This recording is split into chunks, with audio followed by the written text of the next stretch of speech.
Bonjour à vous. Plusieurs fois sur cette chaîne YouTube, je vous ai parlé d'éducation, problème d'éducation, d'éducation à la sexualité, puis d'entrisme idéologique, un peu malsain et nauséabond dans les institutions. Donc on l'a fait avec la psychologue Sonia Delahaye sur 4 vidéos. On l'a fait également avec l'auteur Vincent Pavant sur 2 et 3 vidéos.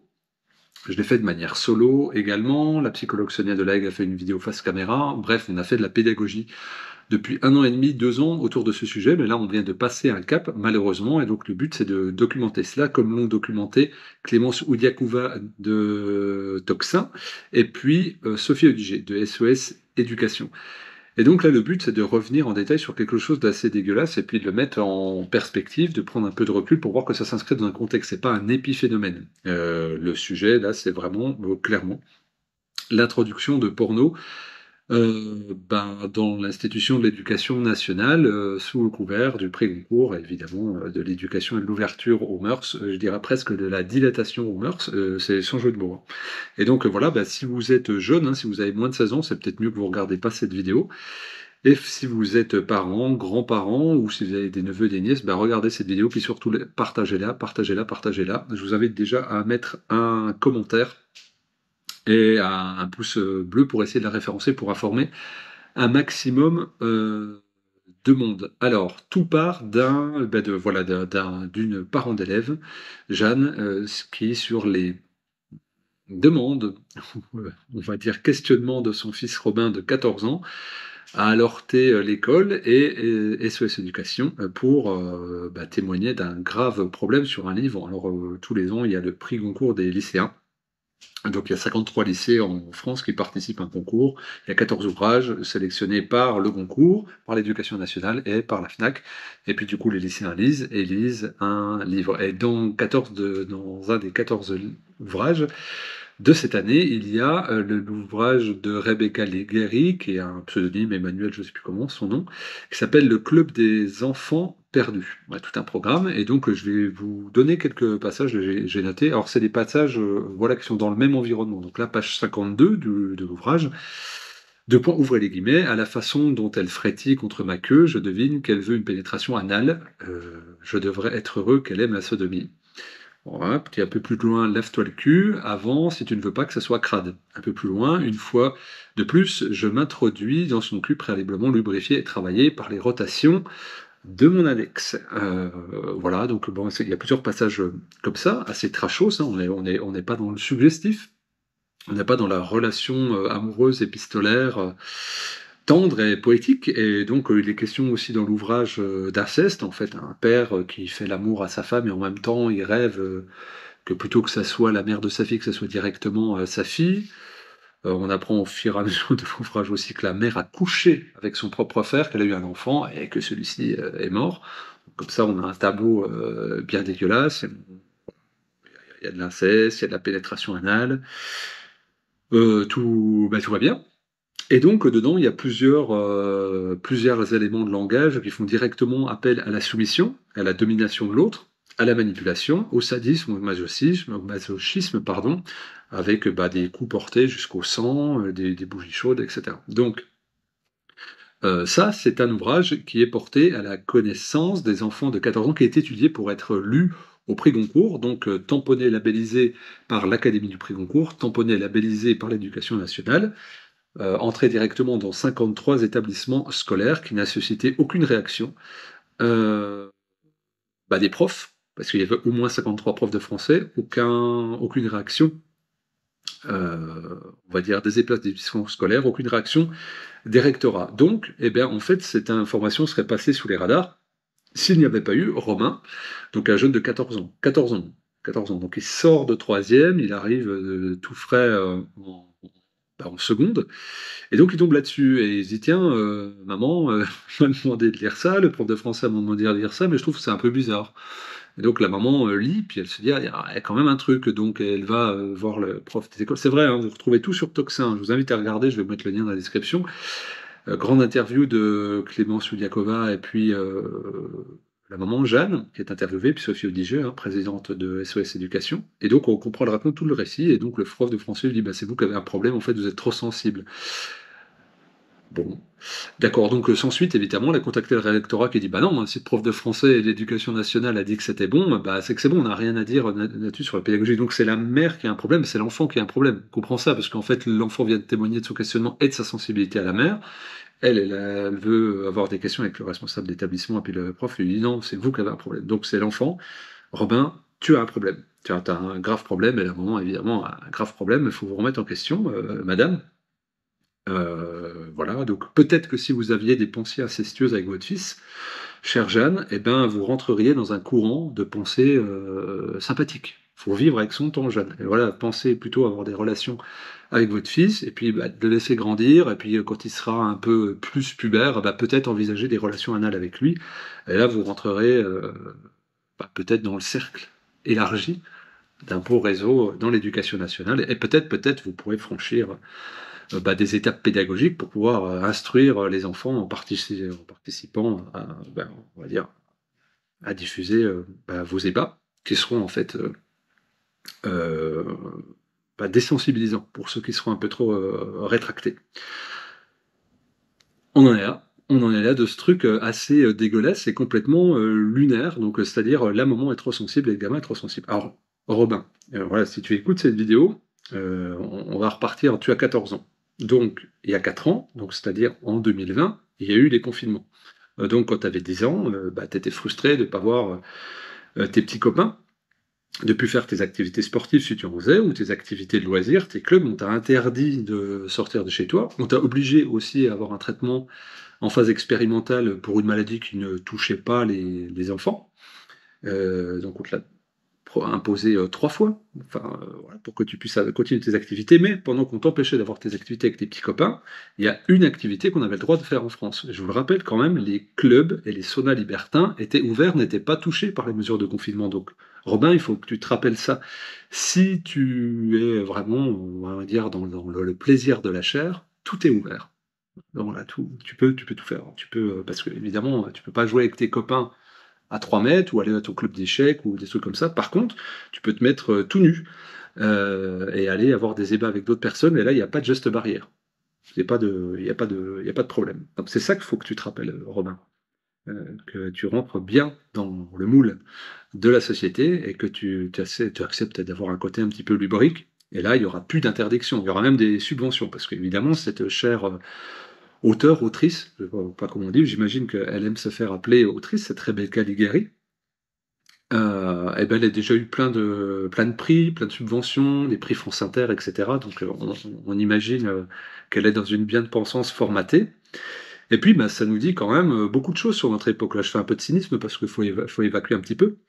Donc là, qu'est-ce qu'on lui a fait à Robin, ce pauvre Robin? Bah, comme à tous les centaines de lycéens qui ont dû lire, les milliers même, qui ont dû lire ce torchon, et ben, ça s'appelle une effraction psychique. C'est-à-dire qu'il n'est pas préparé, lui, il fait confiance à son adulte référent, qui est le prof de français, et on lui impose cela. Et donc, c'est pas faire preuve de sensiblerie, c'est-à-dire qu'il n'a pas été préparé et que peut-être il voulait pas qu'on lui parle de ça. Et c'est sans doute le cas, puisqu'il allait poser des questions à sa maman, lui demandant si c'était normal. Bah non, Robin, 14 ans, n'a pas envie qu'on lui parle d'inceste, de soumission, de domination, de manipulation perverse, de sodomie, de dilatation anale. Il n'a pas envie de ça, en fait. Il aurait peut-être envie d'un roman à l'eau de rose, peut-être un roman d'aventure avec les copains, il aurait peut-être envie de ça, peut-être envie de rêver, surtout qu'il s'est mangé des confinements, des couvre-feux, qu'on lui parle de guerre partout, qu'on lui dit qu'il va être en concurrence avec l'intelligence artificielle, puis qu'en gros ses études vont pas servir à grand chose. Donc bah, Romain, il veut peut-être rêver en fait. Il a peut-être envie de joie, il a peut-être envie de choses de son âge et pas d'adultes pervers qui rentrent dans son cerveau. Et donc, eh bien, ça nous fait écho directement. Alors, on avait parlé beaucoup avec Vincent Pavant sur la sortie de son livre Tout foutre en l'air, ça de la sexualité, le transhumanisme et l'internationalité. Alors, il y a plein de gens qui disent, oh, quand même, il va un peu loin, Vincent Pavant. Bah, moi, je trouve qu'il n'y a pas trop loin. Parce qu'il y a une filiation dans tout ça, parce qu'on se rappelle de Bruno Le Maire qui nous parlait de dilatation anale déjà, on se rappelle de Marlène Schiappa qui a écrit des livres érotiques, puis on a l'impression quand même que la sexualité, je dirais presque la déviance sexuelle, parce qu'on rappelle l'anal, bah voilà, voilà, on va pas reproduire, on va pas régénérer la planète en termes de population avec l'anus. Donc il se passe quelque chose à cet endroit-là. Il y a quand même un caractère obsessionnel au niveau des institutions. Ça tourne beaucoup autour du rectum. Moi, ça me questionne. Je dis, ouais, Peut-être que je dis ça, je suis moi aussi trop sensible, ou alors trop prude, je sais pas, peut-être, hein, j'essaie de me remettre en question, peut-être que je vis pas avec mon temps aussi. Donc le renflement du rectum de Bruno Le Maire et Pierre-Marlène Schiappa, bah, c'est quand même étonnant. Et puis là, bah, on a dit qu'il y avait la Fnac qui avait participé à ce concours-là. Et justement, il y a 2 semaines, je me rends dans une Fnac pour trouver un cadeau, un livre à offrir à petite adolescente que j'apprécie beaucoup, qui pour le coup, elle est très sensible, elle aime la poésie, elle aime la lecture, elle aime l'aventure, elle aime tout type de roman. Elle me dit, bah, je vais essayer de coller à ces choses-là. Donc je cherche, je vais au rayon adolescence, donc le rayon 12-14 ans. Moi, je vais pas parce que bon, j'ai un enfant qui est plus petit. Et donc je découvre, puis je cherche, et je vois déjà que des couves noires. Alors, on est essentiellement dans des ados dépressifs.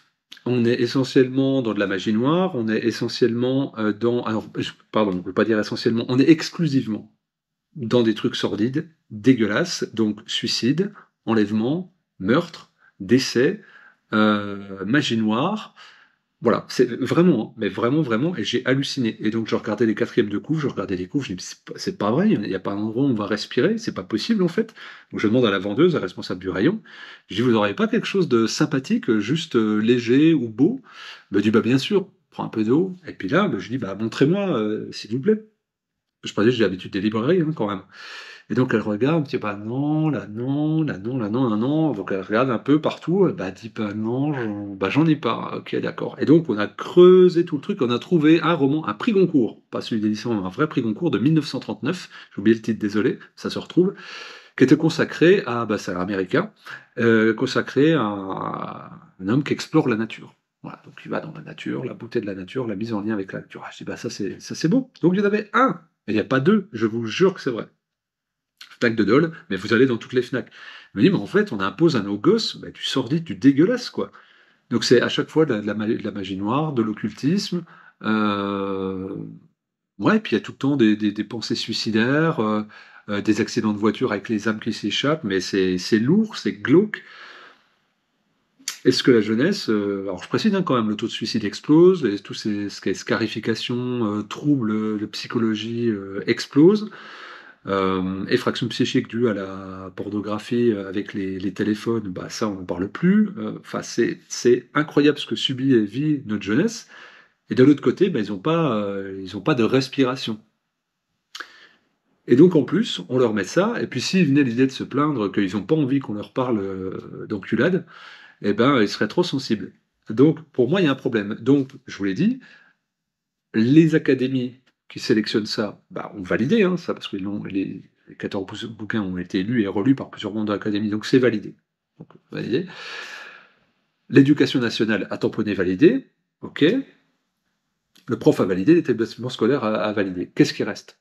Eh ben, il nous reste, à nous, parents, eh ben, de demander des réunions, de faire voilà, que chacun dépose son avis, son ressenti par rapport à ça, et puis de se positionner clairement en disant, ben, il est imaginable qu'il y ait beaucoup de livres qui parlent de beau, de joyeux, d'aspirant, avec du léger, du ludique, et pas du lubrique.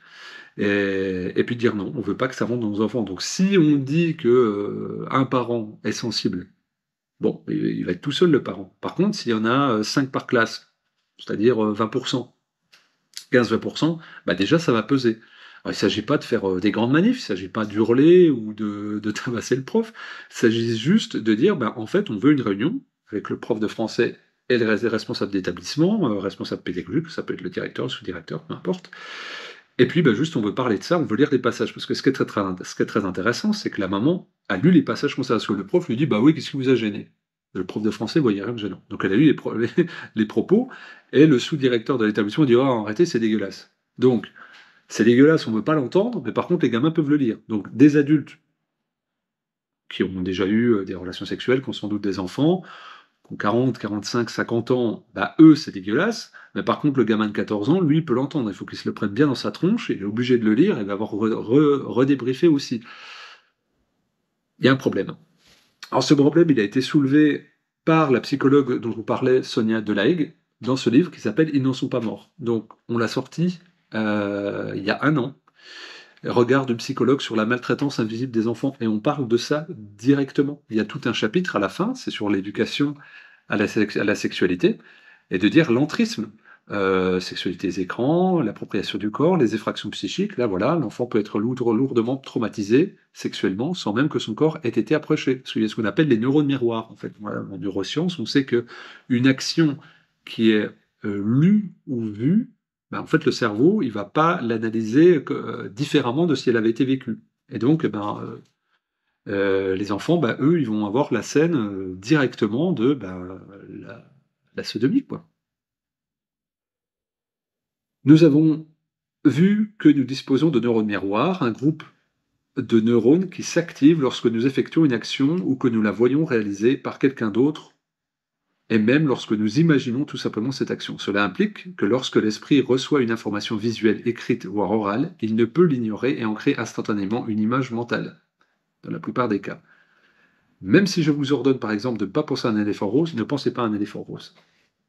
Votre cerveau va immédiatement se représenter l'animal. Il est donc nécessaire de faire très attention à l'environnement de l'enfant afin de le protéger de certaines informations qui ne pourraient qu'abîmer son psychisme.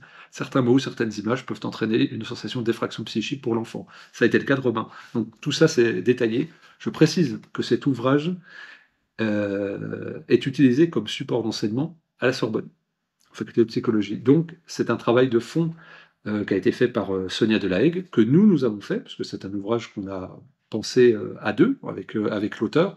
On l'a fait au prix de 10 euros. Le but, c'est quoi? C'est d'informer les parents, parce que vous ne soupçonnez pas, ou les parents ne soupçonnent pas, ce que les enfants ont pu vivre comme traumatisme psychique pendant la crise Covid, et on commence à en voir les effets 4 ans après.